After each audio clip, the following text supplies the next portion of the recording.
बोलिए परम पूजनीय परम वंदनीय सद्गुरु सर्वश्री आशुतोष महाराज जी की जय। श्री कृष्ण बलदेव की, उमापति महादेव की, सांचे दरबार की जय। एक बार गुरुदेव श्री आशुतोष महाराज जी के सानिध्य में हमें बैठने का सौभाग्य मिला और महाराज जी ने उस दिन जीवन की अबूझ पहेली को हम सभी के समक्ष समझाते हुए एक बहुत सुंदर भजन गुनगुनाया। उस भजन के बोल आज के समय के लिए एक बहुत गहरा चिंतन और एक चेतावनी अपने भीतर संजोए हुए थे। आइए क्यों ना हम आज मिलकर के उस भजन को पुनः दोहराते हैं, उसे सुनते हैं और जानते हैं कि ये जीवन है क्या।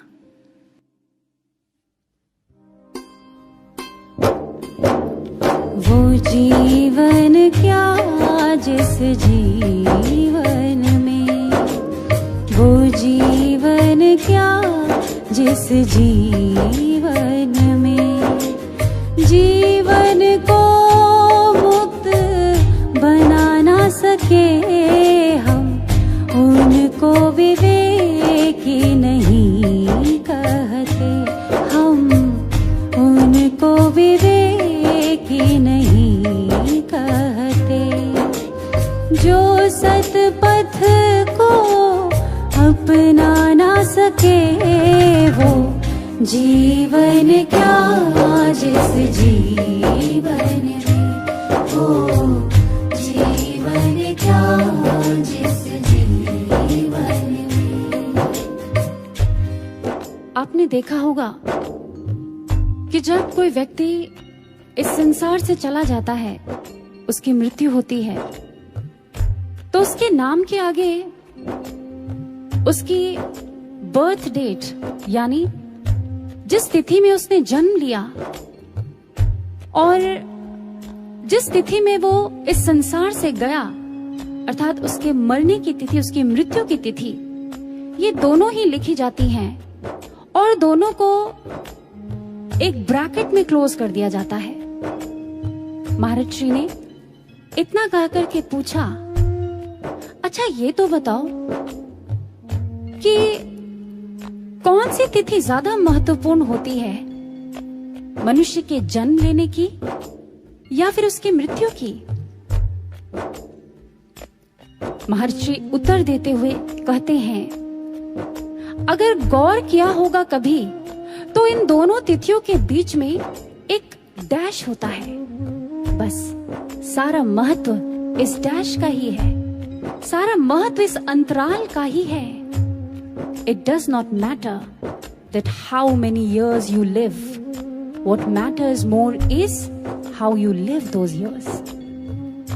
ये मायने नहीं रखता कि आप कितना लंबा जीवन जिए, बल्कि मायने ये रखता है आप जितना जिए, आप कैसे जिए। कुछ समय पहले वैज्ञानिकों ने एक शोध किया। उन्होंने बंदरों की 3 प्रजातियों पर यह शोध किया, गोरिल्ला, चिंपैंजी और ओरंगुटान। उन्होंने तीनों के पिंजरों में एक एक पेचकस रख दिया। अब उन्होंने देखा कि इन तीनों की प्रतिक्रिया उस पेचकस को लेकर अलग अलग थी। गोरिल्ला, पहले उसने पेचकस को देखा नहीं, लेकिन जब उसका पैर उस पेचकस पर पड़ा तो उसने उसे अनजान वस्तु समझकर नजरअंदाज कर दिया। जब चिंपैंजी ने उस पेचकस को देखा तो उसने उत्सुकतावश उसे उठाया, उसे घुमाया, उससे खेला, यानी उससे वो हर कार्य किया सिवाय उसके असल उपयोग के। पर जब ओरंगुटान ने उस पेचकस को पहले तो बड़े ध्यान से देखा, उसे समझा, उसे परखा, and to the utter surprise of the scientists, हैरान रह गए वो साइंटिस्ट्स ये देखकर कि अगली ही शाम वो अपने पिंजरे के सारे पेंच खोल करके आजाद हो चुका था। जी हां सज्जनों, ये एक एक्सपेरिमेंट हमारे जीवन को बहुत गहरा संदेश दे रहा है। वो क्या? आज इंसान अपनी बनाई हुई धारणाओं में, विषय विकारों में, वासनाओं के पिंजरों में तो कैद ही तो है। जहां ये पेचकस एक आध्यात्मिक युक्ति है जिसका प्रयोग करके वो अपने जीवन के जंजालों से मुक्त हो सकता है, वो फ्री हो सकता है। अब ये निर्भर हम पर करता है कि हम इस युक्ति का उपयोग गोरिल्ला की तरह उसे नजरअंदाज करके करें, या फिर चिंपैंजी की तरह इस युक्ति को मात्र मनोरंजन का साधन समझ लें, या फिर ओरंगुटान की तरह हम इस आध्यात्मिक युक्ति का पूरा लाभ उठाते हुए, उपयोग करते हुए इससे अपने जीवन को मुक्त कर लें, सच्ची खुशी और सच्चा आनंद प्राप्त कर लें। ये पूरी तरह से हम पर ही निर्भर करता है सज्जनों।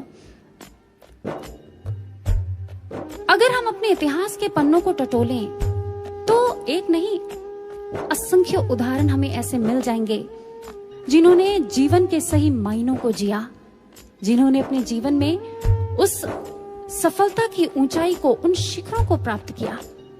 नचिकेता, सिद्धार्थ गौतम, राजा भर्तृहरि, राजा गोपीचंद और बहुत से ऐसे उदाहरण हैं। लेकिन ये घटना जीवन में मात्र स्थूल बुद्धि का उपयोग करके नहीं घटती है। जब बुद्धि को विवेक का संग प्राप्त होता है, विवेक अर्थात निर्णायक शक्ति, निर्णायक बुद्धि, जो निर्णय लेने में सक्षम है, क्या सही है, क्या गलत है, क्या अच्छा है, क्या बुरा है, क्या सच है, क्या झूठ है, जो इसमें ठीक ठीक भेद कर पाती है, वो विवेक बुद्धि है। और जब बुद्धि विवेक का संग करती है तब जीवन में एक चमत्कार घटता है। और वो चमत्कार क्या है सज्जनों? इस सतपथ का मिल जाना, उस ब्रह्म ज्ञान का जीवन में आ जाना। इसके बारे में भगवान श्री राम भी लक्ष्मण को बहुत सुंदर समझाते हैं। ज्ञानम विमोक्षाय न कर्म साधनम। हे लखन, बिना ज्ञान के जीवन में मोक्ष और सुख की कल्पना करना बिल्कुल बेकार है। इसीलिए आए हम भी अपने जीवन में इस विवेक बुद्धि का उपयोग करें। और आगे ये भजन हमें क्या कह रहा है, हम श्रवण करते हैं। जीवन में जितने दुखिया हैं वो निज दोषों के कारण है। जीवन में जितने दुखिया हैं वो निज दोषों के कारण है। पर जिनको इतना बोध नहीं, पर जिनको इतना बोध नहीं, वो इन दोषों को मिटा ना सके। वो जीवन क्या जिस जीवन में, वो जीवन क्या जिस जीवन में। मुझे याद है उस दिन महाराज जी ने इन पंक्तियों को सुनाते हुए एक प्रश्न हमसे किया था। जानते हो कुछ लोग दुखी क्यों रहते हैं? क्यों नहीं लगता है कि उनके जीवन में आने वाले दुखों का कारण सदैव दूसरे ही हैं?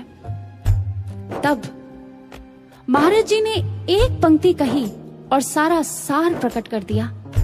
महाराज जी ने कहा, तुमने वो सुना है, काहू ना को सुख दुख कर दाता, निज कृत कर्म भोग सब भ्राता।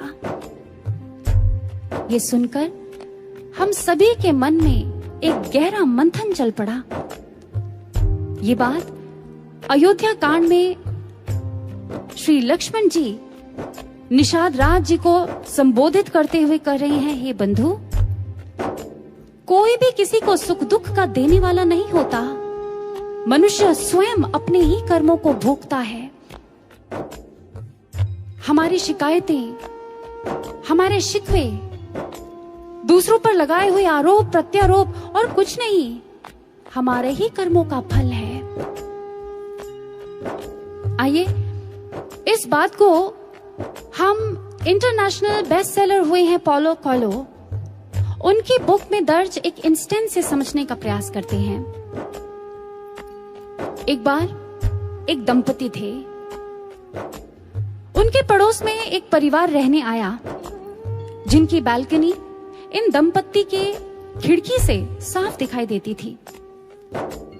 अब जब ये लेडी सुबह सुबह अपने पति को नाश्ता करा रही होती, ठीक उसी समय पड़ोसन भी अपनी बालकनी में आकर के अपने कपड़े सुखा रही होती थी।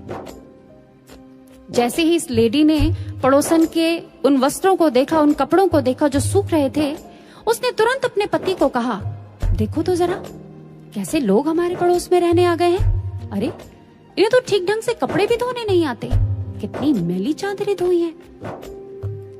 ये क्रम काफी दिन तक चला और स्थिति ऐसी हो गई कि अगर पड़ोसन कभी सीढ़ी से आते जाते दिख भी जाती इस लेडी को, तो मुस्कुराना तो बहुत दूर की बात, ये उन्हें घृणा की दृष्टि से देखती और किनारे से ही निकल जाती।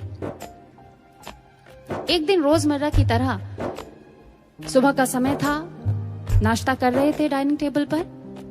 कहते हैं वो जैसे ही गई, उसने अपने खिड़की का पर्दा हटाया तो जो दृश्य आज उसने अपने सामने देखा वो हैरान रह गई और उसने अपने पति को पुनः दिखाते हुए कहा, अरे देखो तो आज पूरे 1 महीने बाद इसे पता चला है कि कपड़े कैसे धोते हैं, कितनी साफ चादरें आज धोई हैं, देखो तो जरा। पति पीछे बैठे मुस्कुरा रहा था और उसने पत्नी को कहा, भाग्यवान, ये चादरों की धुलाई का कमाल नहीं है, ये कमाल है हमारी खिड़की पर लगी मैल की सफाई का, जो कल शाम ही मैंने रगड़ रगड़ कर साफ करी है। इसलिए दोष उसकी चादरों में नहीं है, दोष तो था हमारी खिड़की पर लगी मैल का। कुछ समझ पा रहे हैं आप? चेक करते हैं, कहीं हम भी तो हमेशा दूसरों पर ही दोष तो नहीं ढूंढते रहते। कहीं हम अपने दुख का कारण सदैव दूसरे को ही तो नहीं मानते। ये हमारा स्वभाव तो नहीं बन गया है कि हम दूसरे को ही ब्लेम करते हैं, उसी की कमियां ढूंढते हैं, वो ही हमें गलत नजर आता है। अगर ऐसा है तो हमेशा याद रखिएगा, अपने दुखों से हम कभी उभर नहीं सकते, हम उसी में ही उलझकर बंद कर रह जाएंगे।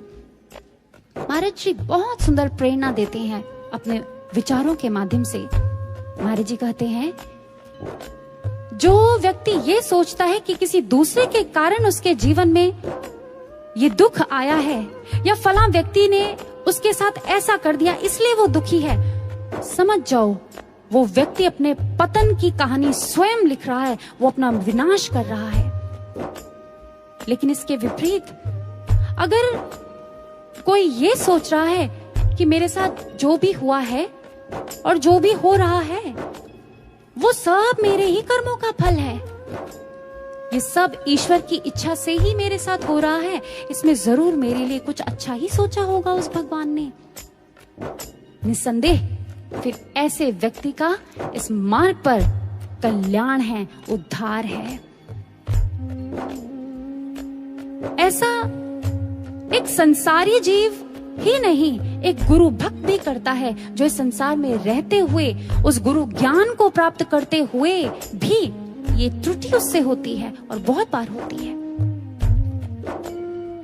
महात्मा बुद्ध के संघ का एक भिक्षु था कोकालिक। कहते हैं संघ के कुछ भिक्षुओं से हमेशा असंतुष्ट रहता था, उनके प्रति अपने हृदय में द्वेष भाव रखता था। महात्मा बुद्ध के बार बार समझाने के बाद भी उसके विचार टस से मस नहीं होते थे। कहता, महात्मन, हे बुद्ध, मेरी आपके प्रति अपार श्रद्धा है, आप मेरे पूजनीय हैं, आप मेरे वंदनीय हैं, लेकिन जो बात आप कह रहे हैं ना, वो मैं उससे सहमत नहीं हूं। महात्मा बुद्ध कहते, कोकालिक, ये कैसी श्रद्धा है तुम्हारी मुझ पर? जो मैं कह रहा हूं वो तुम्हें मान्य नहीं? अरे जिनके कार्यों का समर्थन मैं करता हूं, मैं कर रहा हूं, तुम उन्हीं का विरोध करने पर तुले हुए हो।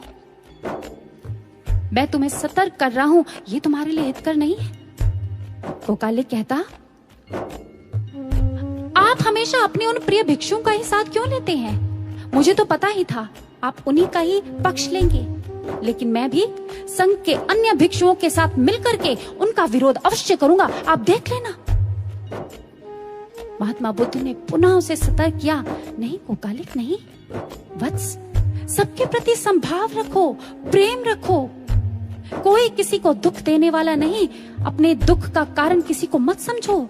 जो ऐसा करता है, जो संग में फूट डलाने का प्रयास करता है, मन मुटाव पैदा करता है, वो घोर नरकों को प्राप्त होता है। कोकालिक सावधान। कहते हैं अभी कुछ दिन ही घटे थे इस घटना को कि कोकालिक के पूरे शरीर में सरसों के से फुंसियों के दाने उभर आए। पीड़ा में है, दर्द में है, लेकिन उसके कुविचार जैसे के तैसे हैं। वो संघ के अन्य भिक्षुओं को पथभ्रष्ट करने में जुटा हुआ है, तुला हुआ है। अब उसकी हालत ये हो गई है कि उसकी दुर्भावनाएं मन, वचन, कर्म से अब विष उगल रही हैं। उसका द्वेष उस चरम सीमा को प्राप्त हो गया कि अब कोई हद नहीं है, सारी हदें लांघ चुका है उसका द्वेष। कुछ दिन बीते, अब कोकालिक की शरीर की वो फुंसियां आंवलों के दानों जैसी बड़ी हो गई और करते करते एक दिन पके हुए बेल की मानिंद होकर वो फूट पड़ी, फूट गई। उनसे खून और मवाद बहने लगा। अपने शिष्य की ऐसी दुर्दशा देख करके किस गुरु का हृदय पसीजेगा नहीं सज्जनों। आज महात्मा बुद्ध का हृदय छलछला उठा। उन्होंने आज एक देव पुरुष को आज्ञा दी कि जाओ और कोकालिक के स्वप्न में जाकर उसे बोध कराओ उसके पापों का। उसे बताओ कि अभी भी समय है, वो जाकर अपने अपराधों की क्षमा मांग ले। अभी भी समय है, अभी भी कुछ नहीं बिगड़ा। आपको क्या लगता है कोकालिक ने क्या किया होगा? विनाश काले विपरीत बुद्धि। जी हाँ, वो कहता, मुझे तो पता ही था ये तथागत की ही कोई नई चाल है। अरे वो सदैव अपने उन प्रिय भिक्षुओं का साथ देते आए और देते रहेंगे, इसीलिए मैं भी कोकालिक हूं, अंतिम दम तक हार नहीं मानूंगा, डटा रहूंगा। इतिहास बताता है कुछ ही समय बाद कोकालिक की दर्दनाक मृत्यु हो गई और वो घोर नरकों में भटकने को विवश हो गया। आज तथागत अपने सारे भिक्षुओं को पास बिठाकर समझा रहे हैं कि ताकि आने वाले समय में कोई ऐसे पाप का अर्जन ना कर ले अपने जीवन में। और वो कहते हैं, भिक्षुओं, कोकालिक स्वयं अपने दुखों का कारण था। सदैव दूसरों पर वो दोष लगाता रहा और उसने अपने जीवन के सारे कल्याण के मार्ग बंद कर लिए और घोर नरकों में वो भटका, उसे भटकना पड़ा। ये बात सिर्फ महात्मा बुद्ध ही नहीं समझा रहे सज्जनों। कठोपनिषद में यमाचार्य जी भी इसी बात की पुष्टि करते हुए कहते हैं, यह चेदशकत बोधुं प्राक शरीरस्य विस्तरसः ततः सर्गेषु लोकेषु शरीरत्वाय कल्पते। अगर इस तन के रहते रहते अबोध ही बने रहे, उस गुरु ज्ञान के प्रति, उस ईश्वर के दर्शन के प्रति बोध उत्पन्न नहीं हुआ जीवन में, तो फिर ये आत्मा युगों युगों, कल्पों कल्पों तक भटकने को विवश हो जाती है, भटकती है, चित्कार करती है, दुख भोगती है। इसीलिए अगर बहुत देर तक और दूर तक चलना चाहते हैं ना इस मार्ग पर, एक बात गांठ मार लीजिए। अपने जीवन में आने वाली हर परिस्थिति को अपने उत्कर्ष की सीढ़ी बना लीजिए, अपने निर्माण की सीढ़ी बना लीजिए। ये मत देखिए दूसरे के भीतर कितने अवगुण हैं, अपने भीतर उतरकर अपना स्वाध्याय करें हम सब और ये देखें मैं अपने दोषों को कैसे ठीक कर सकती हूँ या कैसे ठीक कर सकता हूँ। आइए आगे भजन हमसे क्या कह रहा है, श्रवण करते हैं। धन बल में है फूल रहा, कोई ऊंचे पद पर झूल रहा, कोई धन बल में है फूल रहा, कोई ऊंचे पद पर झूल रहा। पर ये तो सब निरर्थक है, पर ये तो सब निरर्थक है, जो काम किसी के आ ना सके वो जीवन क्या जिस जीवन में, वो जीवन क्या जिस जीवन में। आपने इन्फ्लुएंजा का नाम तो सुना ही होगा। एक तरह का वायरस है ये। 1970 के दशक में ऑक्सफोर्ड डिक्शनरी ने एक नया शब्द जोड़ा अपने शब्दकोश में और उसे नाम दिया अफ्लुएंजा। ये भी एक तरह का वायरस ही है। इसे आप एक तरह का पैंडेमिक, एक महामारी भी कह सकते हैं। और जानते हैं इसके सिम्टम्स क्या हैं? धन, बल, पद, मान, सम्मान, ऐश्वर्य प्राप्त करने के लिए इंसान पागल रहता है, विचलित रहता है। उसे बस यही चाहिए और कुछ नहीं। कहते हैं इस महामारी के चपेट में आने वालों की संख्या अनगिनत है। कुछ उदाहरणों के तौर पर अगर आपको बताएं, हार्वर्ड ह्यूज हुए हैं जो शिकागो के एक बहुत बड़े बिजनेस मैग्नेट हुए अपने समय के। कहते हैं oil gas company, air space group, aircraft group, airlines, इन सब का एकलौता वारिस।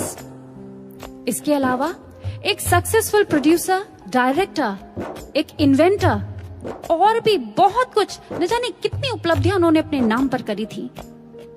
लेकिन जानते हैं अंत कैसा रहा? पागलपन के दौरे से अपने प्राणों को त्यागा, मृत्यु को प्राप्त हुए। और कहते हैं जिस समय उनकी मृत्यु हुई उस समय, सिर्फ उस समय जो उनकी कुल संपत्ति थी वो थी 11 billion US dollars. Can you believe that? England की प्रथम महारानी एलिजाबेथ के बारे में आप सबने सुना है। जब वो अपनी डेथ बेड में थी तो जानते हैं उनके अंतिम शब्द थे, मेरी सारी संपत्ति, मेरा सारा ऐशो आराम आज मेरे किसी काम का नहीं, क्योंकि मैं इनसे जीवन नहीं खरीद सकती। वेस्पासियन हुए हैं रोमन एम्परर। ये उनके शब्द थे जब वो अपनी मृत्यु शैया पर लेटे हुए थे। लगभग रोते हुए उन्होंने ये शब्द कहे थे, विलाप और विषाद के अतिरिक्त मेरे पास अब कुछ नहीं बचा। मैं अपने को राजा समझता था, लेकिन इस मृत्यु ने मुझे बता दिया असल राजा मैं नहीं, वो ईश्वर है। ये कुछ ही उदाहरण है सज्जनों, लेकिन आज इसी से मिलते जुलते बहुत से लोग हैं जो हमारे आपके आसपास हमको देखने को मिल जाएंगे इस संसार में। आज यही स्थिति तो हो गई है मनुष्य की। धन, संपदा, बल, वैभव, ऐश्वर्य, मान, प्रतिष्ठा, किसी चीज की कोई कमी नहीं है। लेकिन अगर आज विश्व की हालत को देखें तो किस कगार पर आकर खड़ी हो गई है ये पूरी दुनिया। हम और आप इसके साक्षी हैं। किसी ने बहुत खूब कहा, इंसान की लोभ की आंख को या तो फिर संतोष भर सकता है या फिर कब्र की मिट्टी। कहते हैं पांडवों को जब हस्तिनापुर से निष्कासित किया गया, वो दर दर भटकने के लिए मजबूर हो गए और खांडव वन में आकर के उन्होंने आश्रय लिया। वो स्थिति उनके जीवन की ऐसी थी जब वो धीर वीर गंभीर प्रकृति के लोग भी उग्र स्वभाव के हो गए। उनमें से एक भीम था। भीम कहने लगा, आज बड़ा ही उग्र सा उसका स्वभाव है, और वेदव्यास जी के समक्ष वो गुस्से में आज अपनी बात रख रहा है और कह रहा है, आखिर हमें हस्तिनापुर से निष्कासित करके दुर्योधन की क्या क्षति हुई? हे मुनि श्रेष्ठ, मैं तो कभी कभी सोचता हूँ पाप का मार्ग ही सुख अर्जन करने का एकमात्र मार्ग है। मुझे तो लगता है जीवन में सफलता यानी धन संपदा मात्र अधर्म के मार्ग से ही प्राप्त की जा सकती है, क्योंकि सुख और सफलता का सीधा सीधा संबंध तो धन संपत्ति से ही है। और क्या है इस जीवन में? जानते हैं वेदव्यास जी उसके भीतर की व्यथा अच्छी तरह समझ रहे थे और वो कहने लगे, हाँ पुत्र, शायद एक सामान्य मानव के सोचने की पद्धति यही है। भीम कहने लगा, इसमें अनुचित क्या है? वेदव्यास जी ने कहा, पुत्र, ये मात्र तुम्हारा भ्रम है। जिस प्रकार जल में चंद्रमा के प्रतिबिंब को देख लेने के बाद बालक को प्रतीत होता है कि चंद्रमा जल में ही कहीं है, और उसका जब तक ये भ्रम बना रहता है तभी तक उसके लिए ये सत्य है। भीम तुनक करके कहने लगा, आप ये कैसी बात कर रहे हैं मुनिश्रेष्ठ? ये तो यथार्थ है। अरे इसे मैं देख पा रहा हूं, इसे आप देख पा रहे हैं, भला ये भ्रम कहां है? वेदव्यास जी ने गंभीर स्वर में आज भीम से कुछ प्रश्न किए। भीम, मुझे एक बात बताओ, इस जीवन में ज्यादा सुखी कौन है, मैं या दुर्योधन? आज भीम ने अपने दोनों हाथ जोड़े और कहने लगा, मुनिश्रेष्ठ, आप? पुनः एक प्रश्न रखा, ये बताओ ज्यादा सफल कौन है, मैं या दुर्योधन? भीम ने कहा, हे पितामह, आप? अच्छा, फिर मुझे ये बताओ कि अधिक आध्यात्मिक उन्नति किसने प्राप्त करी है, मैंने या दुर्योधन ने? भीम कहने लगा, हे मुनिश्रेष्ठ, आपने? आप ये कैसी बात कर रहे हैं?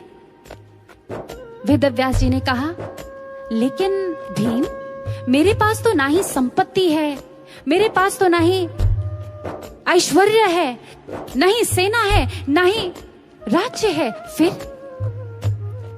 हमेशा एक बात याद रखना, धन और पद अधर्म को पोषित करते हैं। जीवन में प्राप्त करने योग्य मात्र मन की शुद्धि, आत्मा की उन्नति और भौतिक बंधनों से मुक्ति है वत्स। इस बात को कभी मत भूलना। तुम सुखी हो क्योंकि तुम में राज्य की वासना नहीं, तुम सुखी हो क्योंकि तुम में धन की लोलुपता नहीं, वरना तुम लोग जीते जी अपने प्राण रहते हस्तिनापुर का त्याग कभी नहीं कर सकते थे। याद रखो, सुख अर्जन में नहीं विसर्जन में है, भोग में नहीं त्याग में है, आसक्ति में नहीं अनासक्ति में है। कितनी सुंदर ये प्रेरणा हम सबके लिए है सज्जनों। गुरु महाराज जी के समक्ष भी एक बार एक जिज्ञासु आए, उनकी भी कुछ कुछ विचारधारा इसी प्रकार की थी। अपने दोनों हाथ जोड़े और महाराज जी से कहा, महाराज जी, मैं अथाह धन संपत्ति कमाना चाहता हूँ, मैं धनाढ्य बनना चाहता हूँ, मैं धनवान बनना चाहता हूँ। महाराज जी ने मुस्कुराते हुए उनको देखा और उन्हें कहा, जानते हो, ईश्वर किसी को धनवान इसीलिए नहीं बनाता कि वो उस धन का स्व के लिए उपभोग करे, अपितु इसलिए बनाता है ताकि वो उस धन को धर्म के कार्यों में लगा सके, क्योंकि स्वभोग में लगाया हुआ धन विनाश का कारण बनता है। इस बात को गांठ मार लो। ये एक सूत्र है सज्जनों, जो आज महाराज जी ने इस उत्तर के माध्यम से हम सबके समक्ष रखा। जिस किसी ने भी जीवन के इस रहस्य को समझ लिया ना, फिर उसके जीवन जीते जी मुक्त हो जाता है। वो एक एग्जाम्पल सेट करके जाता है। योगानंद जी के शिष्य जेम्स जे लिन कहते हैं, बाद में चलकर इनका नाम राजर्षि जनकानंद जी पड़ा। ये एक अमेरिकन थे, अमेरिका के एक मल्टी मिलियनियर बिजनेस टाइकून। 40 की उम्र में ये योगानंद परमहंस जी के संपर्क में आए। इन्होंने उनसे आध्यात्मिक दीक्षा को प्राप्त किया और ये उनकी ऑटोबायोग्राफी में लिखा हुआ है, मेरे जीवन में अथाह धन संपत्ति थी, ऐश्वर्य था, मान था, वैभव था, सब कुछ था, लेकिन मेरे जीवन में सुख नहीं था। एक विषाद, एक हताशा, एक निराशा, एक अलग सी अनिश्चितता मेरे जीवन को घेरे रहती थी, मुझे हर पल घेरे रहती थी। लेकिन जब मेरे जीवन में योगानंद जी आए तो उन्होंने मेरे जीवन की दिशा और दशा दोनों को ही बदल कर रख दिया। मेरा जीवन धन्य हो गया। और जानते हैं सज्जनों, इन गुरु भक्त की कैसी लौ लगी अपने गुरु से। कहते हैं घर पे उपयुक्त माहौल वातावरण ना मिलने पर ये सुबह जल्दी उठ करके अपने दफ्तर जाया करते और अपने ऑफिस के सेक्रेटरी डेस्क में जाकर के एक नोट छोड़ देते थे, please do not disturb, I am in conference with God. और घंटों घंटों साधना किया करते थे। अपने मल्टीपल बिजनेस के साथ साथ ये योगानंद परमहंस जी के आध्यात्मिक सम्मेलनों और आयोजनों में डट करके आर्थिक रूप से भी सहायता प्रदान करते रहते थे। अपने गुरु से एक ऐसा जुड़ाव स्थापित कर लिया था इन्होंने कि कितने भी व्यस्त होना, बस एक बार गुरु का संदेश क्या मिलता था, ये अपने सारे कार्यों को छोड़ करके और गुरु की आज्ञा की पूर्ति में जुट जाया करते थे। इतनी लगन, ऐसी लौ लगी।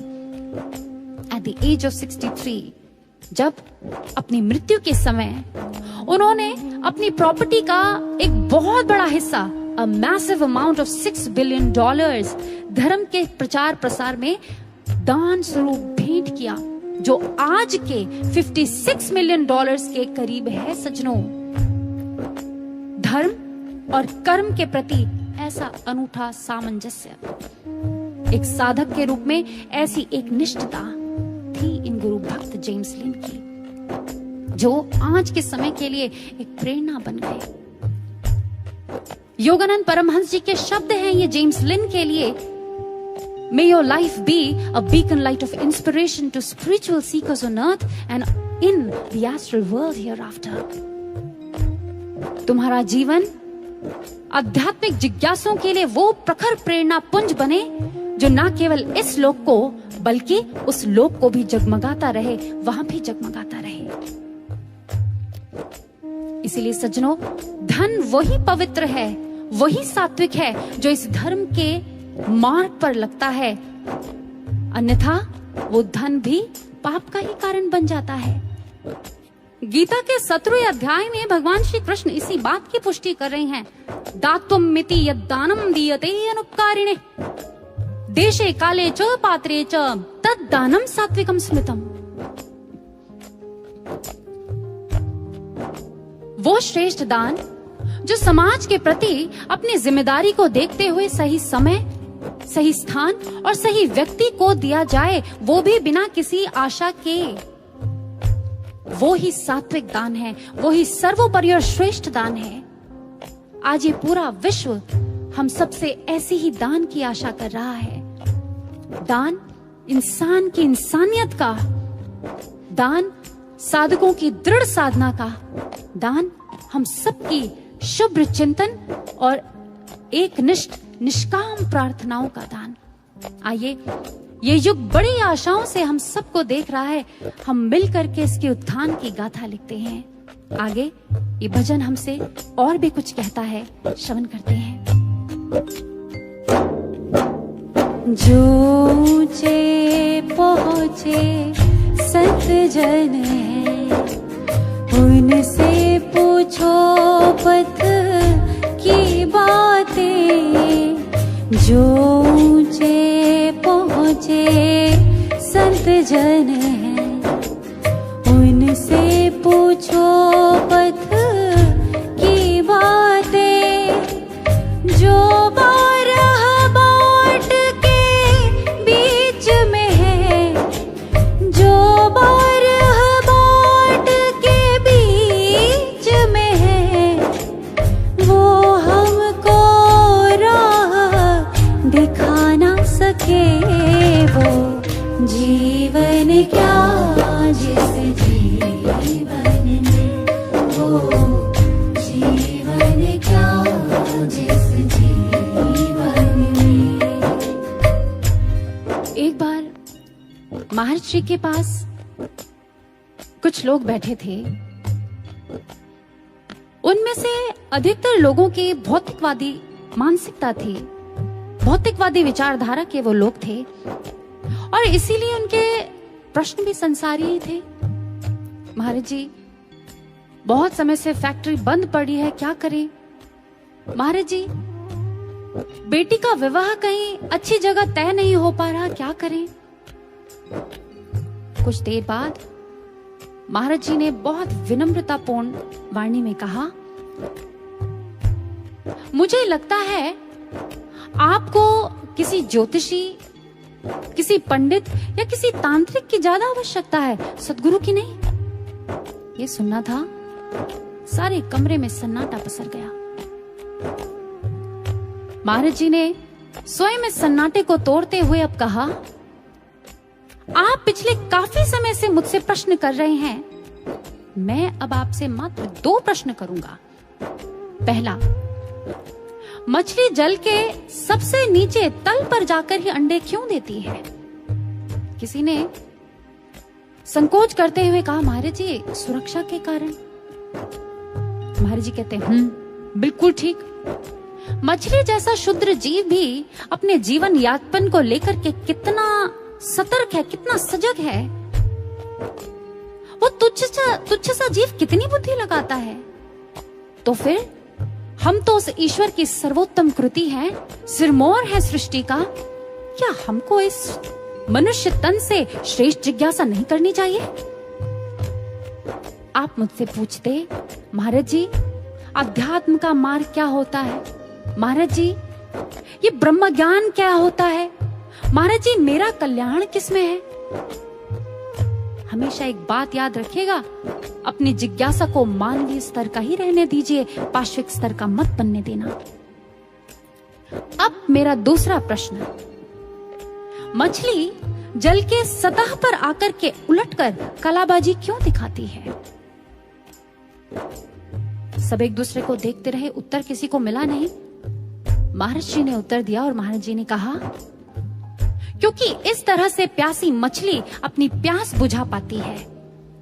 संसार सागर में तैरते हुए हम भी अपनी आत्मा की प्यास को अगर बुझाना चाहते हैं, यही एकमात्र माध्यम है, दूसरा कोई रास्ता नहीं है।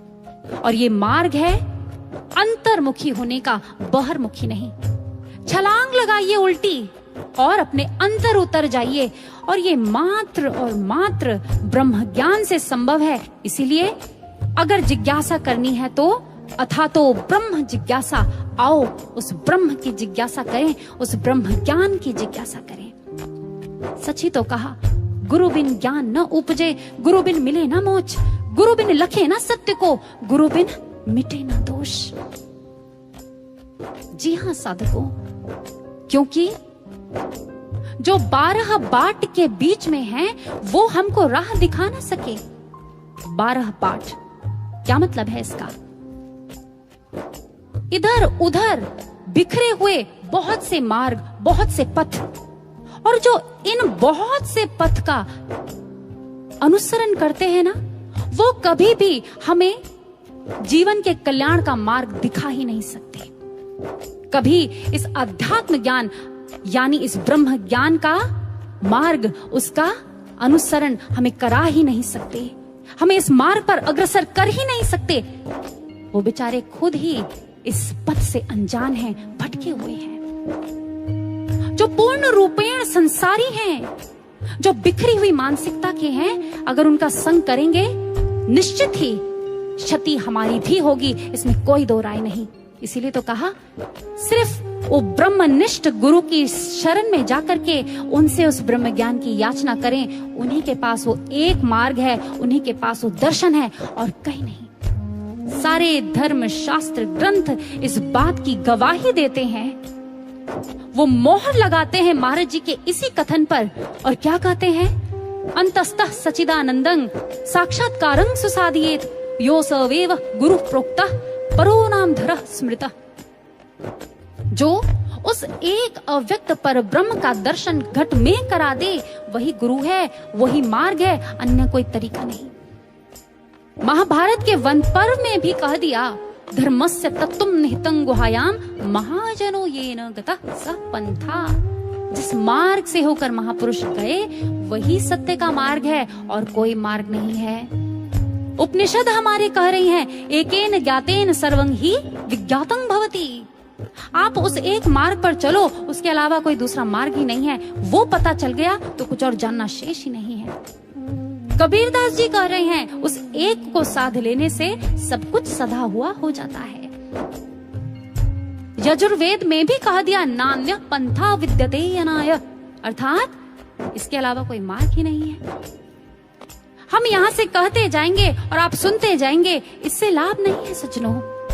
लाभ है कि हम इस तथ्य को पकड़ लें, आज इस कलिकाल में अगर मुक्ति का कोई मार्ग है, वो मात्र ये ब्रह्म ज्ञान है, कोई दूसरा तीसरा मार्ग ही नहीं है। हम भाग्यशाली हैं, आज हमें गुरु की वो कसौटी मिली, हमें ब्रह्म ज्ञान मिला, और इन सब से ऊपर आज हमें वो शक्ति मिल गई, वो परम सत्ता मिल गई सद्गुरु सर्वश्री आशुतोष महाराज जी के रूप में। किसी ने खूब कहा, किसी के पास कुछ ना हो तो हंसती है दुनिया, किसी के पास सब कुछ हो तो जलती है दुनिया। हमारे पास युग के पूर्ण गुरु आशुतोष हैं, जिनके लिए तरसती है दुनिया, जिनके लिए तरसती है दुनिया। जी हाँ सज्जनों, कहते हैं अगर कोई नेत्रहीन गिर जाता है ना, तो ये सारा संसार उसके प्रति सहानुभूति जताती है, उसके प्रति दया प्रकट करती है। ये सारी दुनिया उसको दया की दृष्टि से देखती है। लेकिन अगर कोई आंख वाला गिरता है तो ये संसार उस पर हंसता है, उसका मखौल उड़ाता है। ठीक इसी प्रकार आज ये हमारा परम सौभाग्य है कि गुरुदेव श्री आशुतोष महाराज जी की अनुकंपा से हमें वो विवेक का चक्षु प्राप्त हुआ है, वो ब्रह्म ज्ञान प्राप्त हुआ है, वो मार्ग भी महाराज जी ने दिखाया है। फिर भी अगर कोई गुरु के आदर्शों, गुरु के मूल्यों, संस्कारों और अपने चरित्र से गिर जाता है ना, तो फिर सिर्फ ये दुनिया नहीं हंसेगी उस पर, आने वाले कई युग उस पर हंसेंगे और कहेंगे कैसे अभागे थे, देखो तो जरा, मार्ग भी मिला, लक्ष्य भी मिला और कुछ कर भी नहीं पाए।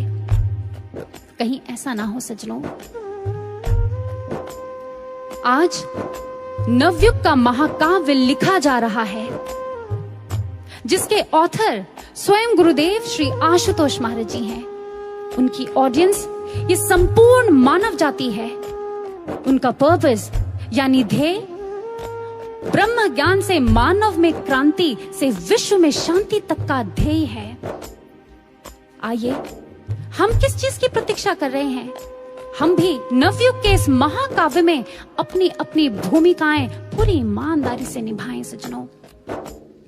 गुरु महाराज जी के पास एक बार एक भक्त बैठा हुआ था और उसने दोनों हाथ जोड़ते हुए महाराज जी से प्रार्थना करी, महाराज जी, हमें कैसे पता चले कि हम इस मार्ग में दृढ़ता से चल रहे हैं? हमें कैसे पता चले कि आप हमसे प्रसन्न हैं, हम ठीक ठाक चल रहे हैं? महाराज श्री ने एक बात उन गुरु भाई को बोली और कहा, देखो, इस मार्ग में 3 प्रकार के लोग चलते हैं। एक वो जिनमें दैवीय गुण होते हैं, दूसरे वो जिनमें जो अंदर और बाहर से पवित्र होते हैं, पवित्र आचरण के स्वामी होते हैं। अभी इतना सुनना ही था कि उन गुरु भाई की आंखों से अश्रुधारा प्रवाहित हो गई और वो रोने लगे, सुबक सुबक कर रोने लगे और महाराज जी के चरणों में गिर गए। महाराज जी से कहने लगे, महाराज जी, मेरे भीतर तो ना ही कोई दैवीय गुण है प्रभु, और ना ही मैं भीतर और बाहर से पवित्र हूँ। मलिनताओं का पुतला हूँ मैं तो महाराज जी। वासनाएं, ईर्ष्या, द्वेष, कामनाएं, ये सब भरी पड़ी है। क्या फिर मैं आपके योग्य नहीं? क्या महाराज जी मैं इस मार्ग में नहीं चल पाऊंगा? दया करिए महाराज जी। महाराज जी ने जैसे ही ऐसे सुना, महाराज जी की आंखों में आज करुणा का सागर सिमट गया और महाराज जी ने अपने हाथों से उसके सर पर प्यार से हाथ सहलाया। और जानते हैं महाराज जी ने क्या कहा? महाराज जी ने कहा, और जानता है तीसरे कौन से होते हैं? जिन्हें हम चुनते हैं। और फिर जिन्हें हम चुनते हैं वो भाग्यशाली होते हैं जो कि तुम हो।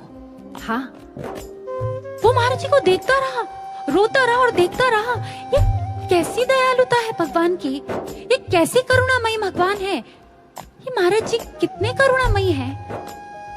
महाराज जी ने कहा, जो मेरे आदर्शों को, मेरे व्यक्तित्व को, मेरे आचरण को अपने जीवन में उतार लेगा, धारण कर लेगा, फिर ये सब गुण तो मैं उसके अंदर ऐसे ही भर दूंगा।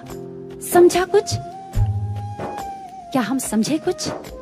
जी हाँ सज्जनों, आज महाराज जी से प्रार्थना करें, महाराज जी जिस लक्ष्य के लिए आपने हम सबको चुना है ना महाराज जी, हम सब भी उसके योग्य तो नहीं है, लेकिन ये आपकी करुणा है, आपकी दया है, अथाह ममता है हमारे प्रति कि आपने हमें इस योग्य समझा। आपने हमारे भीतर वो संभावनाएं खोजी, आपने हमारे भीतर जिंदगी का सही मर्म जगाया और हमें अपने संग चलने का वो गौरव प्रदान किया। महाराज जी, हमें तो ऐसी कोई भी बात नहीं है। हे महाराज जी, हम आपका शुक्रिया अदा कैसे करें? महाकाव्य में चुनकर हमको जीते जी निर्वाण दे दिया।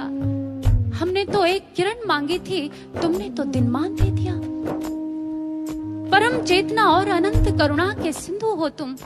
धूल से दूषित कण हैं हम, जो मलिनताओं में कहीं थे गुम।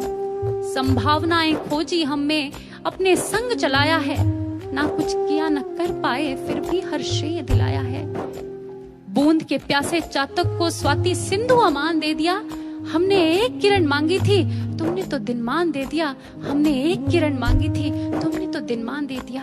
हम योग्य नहीं थे महाराज जी, पर आपने हमें ये अवसर दिया, आपने हमें ये सौभाग्य प्रदान किया।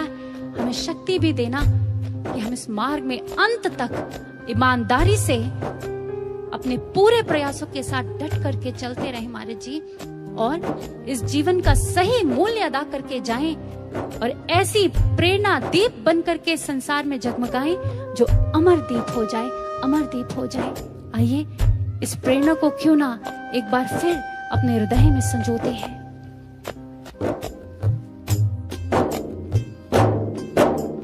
वो जीवन क्या जिस जीवन में, जीवन क्या जिस जीवन में, जीवन को मुक्त बना ना सके हम, उनको विवेकी नहीं कहते हम, उनको विवेकी नहीं कहते। जो सतपथ को अपना ना सके, वो जीवन क्या जिस जीवन में, वो जीवन क्या जिस जीवन में, वो जीवन क्या जिस जीवन